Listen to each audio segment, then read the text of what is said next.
A la gran majoria de països del nostre entorn geogràfic i polític, aquells partits de dretes o conservadors acostumen a ser representats amb el color blau i aquells més d'esquerres o progressistes amb el vermell.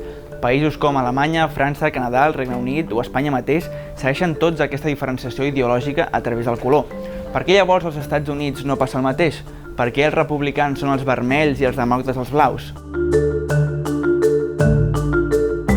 De fet, l'adjudicació dels seus respectius colors és relativament recent. No va ser fins als anys 70, quan la majoria de la població nord-americana ja tenia un televisor de color a les seves cases, que les televisions no van començar a emetre en color. Va ser amb l'aclaparadora victòria de Richard Nixon el 1972 quan es faria servir per primer cop un mapa electoral dividit per colors.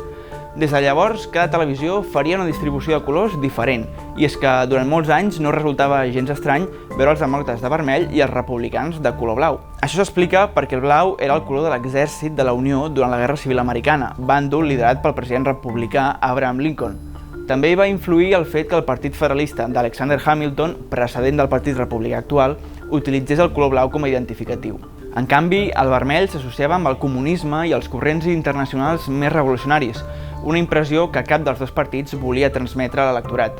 Amb el pas del temps, l'amenaça del comunisme va anar perdent força i les diferents cadenes de televisió van anar uniformitzant els colors dels mapes electorals. Però no va ser fins les disputades eleccions del 2000 entre Bush i Al Gore que l'adjudicació dels colors va ser definitiva.